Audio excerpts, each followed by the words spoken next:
all of you wearing small tight jackets, listen up. Today we're going to take a look at the difference between a baggy coat and a well-cut coat. But before we get into it, thank you very much for all your comments, for your subscription. Please like and subscribe and share these videos or these tutorials freely if you find any value in them. Also, do not forget to follow us on all our other social media platforms, digital platforms as it were, on Instagram at AskOkey IG, on Facebook, AskOkey, on LinkedIn, AskOkey, and certainly last but not the least, our Discord community, which is growing by the day.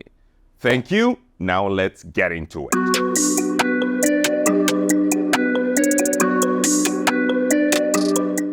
What is a small coat?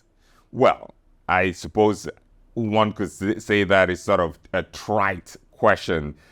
We see them every day. All you need to do is step out of your house and you're certainly sure to be confronted with someone wearing a coat that is too small. Now, a coat that is too small is a coat that, first of all, is too tight. Okay? It's tight. Most times it's too short. And you can see sometimes the arms bulging. A coat should sit freely off the body. And so if your coat strains, or when you button it, as I do, if it strains at the button or any part of the coat, it is too small. So I don't think I need to spend that much time on what a small coat is, because I think we've all been amused or entertained by any number of small coats we see on a daily basis. Now, what is a baggy coat? I get this comment all the time. Oh, Prof, your coat is baggy or it's big, what have you. Let's look at what a baggy coat really is. A baggy coat, first of all, is a coat that has a low armhole. It looks like a sack, right? Not to be mistaken by the American sack coat, which is a style but can still be well tailored. A baggy coat has a low armhole. As you can see, this armhole is fairly high.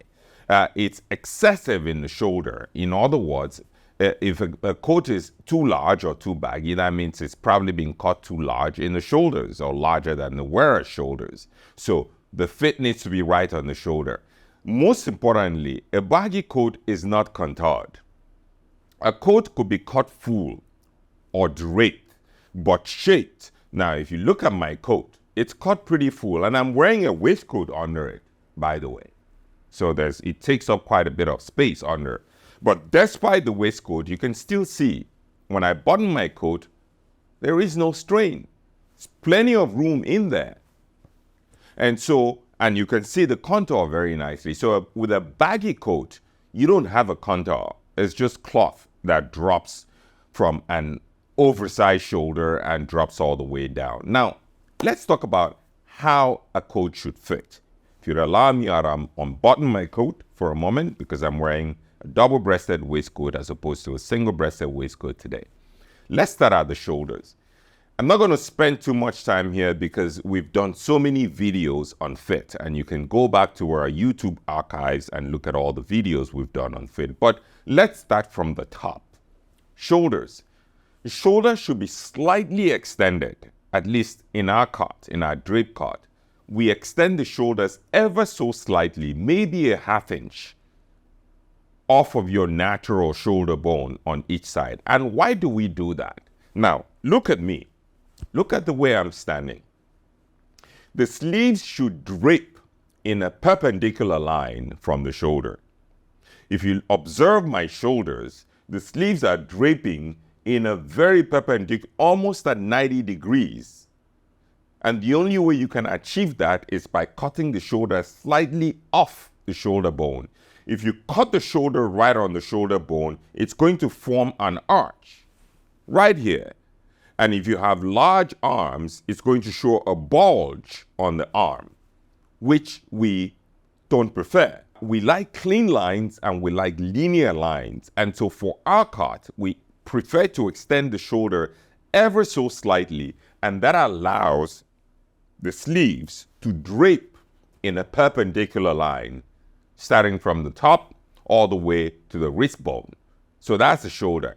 chest. How should the chest fit? There should be sufficient room in the chest. Now, look at everything I have on. I have a waistcoat on. I've got a pocket square. And so there's plenty underneath the coat. Yet, when I button the coat, you can still see the drape in the chest. There's still quite a bit of fullness there. So the coat should be cut such that there's enough room in the chest. And what that allows you to do, it allows you to move. It gives you that range of motion. Now imagine if the chest weren't cut sufficiently large, or if they were cut very tight. If I extend my arms that way, what's going to happen? It's going to pull the jacket away, and you don't want that. The jacket should remain in balance at all times, and the only way, one of the ways to achieve that is to ensure there's sufficient room in the chest. So the chest is a critical fit area. Now, let's talk about the sleeve head or the upper arms. I'm going to turn to the side for a second. That way you can observe my sleeves. This is the sleeve head right here, and this is the upper sleeve. Now, if you watch, the sleeves should drape in a straight line, okay? And I turn to the other side, same thing. Sleeves should fall straight down. There should be no binding at all. There should be no binding at the biceps. And so if you're a muscular fellow, or if you have large arms or sort of large biceps, you certainly want to ensure that the sleeve head is cut full enough to accommodate your biceps. I mean, we've all seen those jackets or sort of suits people wear. We've seen them with sports anchors on ESPN. You know, we've seen it everywhere, even on BBC. My goodness, even on CNN. And I'm sure you've all seen them. And these are people of means. These are people of means. So it's not a question of not being able to afford a proper tailor. But we see them with their sleeves bulging out of their coats. And it's just unsightly. Actually ghastly. So your sleeve head should be cut sufficiently full, like that, and like that, such that the sleeves drape in a clean line. Now, the next thing, let's talk about the waist. The waist needs to be cut loose enough, okay? Now, mind you again, I'm wearing a waistcoat, and so there's a lot in there. Yet, when I button my coat, you can still see there is ample room in the waist. Okay? Look at the back. I turn again. There is ample room, more than ample room in the waist, and without sacrificing the silhouette of the coat. You can still see that despite all of that, despite all that room in the coat, in the waist and in the chest, the coat still maintains its silhouette. It is still contoured. Look at that. The coat is still contoured. It is not baggy. It is not a bag. It's not a sack of potatoes. Okay? So the waist should be cut such that there's ample room to move. You should be able to fit a fist, literally, in between the waist button and your belly. If you can't do that, then the coat is too tight in the waist. Now, the last thing we're going to talk about is the length. And this is the one that gets everyone's goat. Everybody on Instagram, on Facebook, on YouTube, everybody, not everyone, but I get a lot of comments that suggest that my coats are too long. And I'll explain why. Now, length is not entirely arbitrary. There's a rule, but beyond that, there's quite a bit of leeway for interpretation. Now, what is that rule? The first rule is that the coat must clear your crotch and your seat. So if I turn back, this is my seat right here. The coat must clear it sufficiently. Okay? It must clear your seat sufficiently. Same here in front. The coat must clear your crotch sufficiently. When I stand that way, you can see there's my crotch right there. Okay?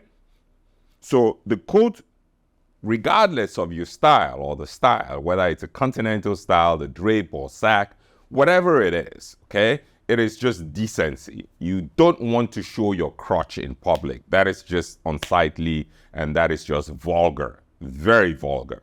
So to start with, the length of the minimum, the barest minimum is that your coat should be long enough to clear your crotch and your seat. Now, going beyond that, that is where you have quite a bit of license, and that is sort of where design or interpretation comes in. Now, depending on the type of trousers you wear, if you wear full coat trousers, then you want to maintain silhouette and balance. The coat has to be longer.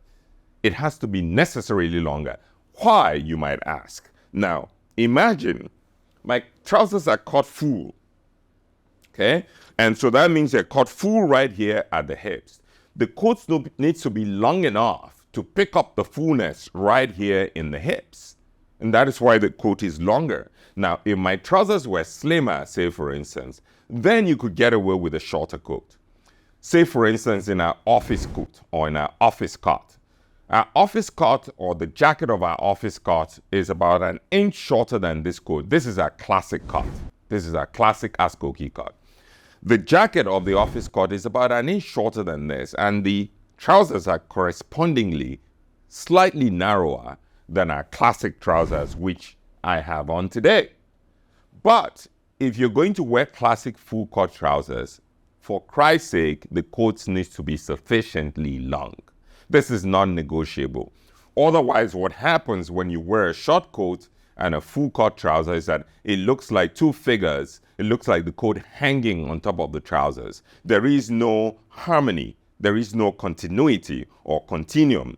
It looks like sort of the coat hanging, and then you have sort of these full coat trousers below, and you don't want that. So to ensure or to avoid that or to preclude that, you cut the coat long enough. It needs to be cut long enough to pick up that fullness right here in the hips. And that ensures sort of a seamless silhouette from top all the way to the bottom. So that is the third thing, length or the length of the coat. And so we've talked about 5 fit areas for your coat. Now, what is the benefit of the AskOkey drape coat? Well, I'm wearing an AskOkey drape coat, as you can see. It is just very comfortable. We focus on solving these problems by making the jacket comfortable and wearable. So what do I mean by comfortable and wearable? You look at the armhole. The armhole is very high. So it gives you sort of that range of motion, that degree of fusion, without sacrificing the room in the coat. This is a really, really very important thing, to cut the armhole high while not compromising the comfort of the coat. So one of the key selling points of our AskOkey coats is it's very comfortable, yet the fit, the armhole is cut very high, and this is really critical and important because it also determines to some degree how the collar sits on your neck.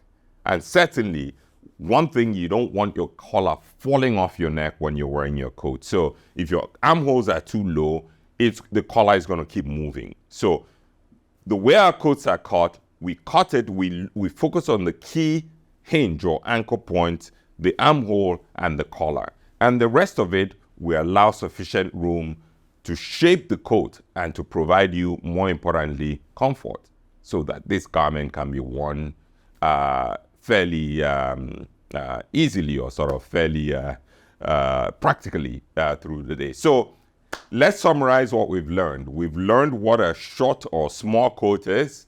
We've learned on the opposite spectrum what a large coat or sort of what a baggy coat is. Those are the two excesses. You want to avoid those. You don't want a small coat. Neither do you want a large sort of a baggy coat. So you want a coat that is large enough, comfortable enough, yet fitted at the right places or anchored at the right places, the armhole, the collar, and some of the other things we mentioned. So with that, I think we've covered quite a bit. This is supposed to be a short presentation. We have longer videos. We have hour-long videos on fit on this channel. So you can you feel free to go look at those videos to supplement whatever you've learned from this specific video. And with that, I say thank you for joining us for this rather brief segment. And I certainly look forward to seeing you all on the next episode of AskOkey. Thank you and goodbye. Prof.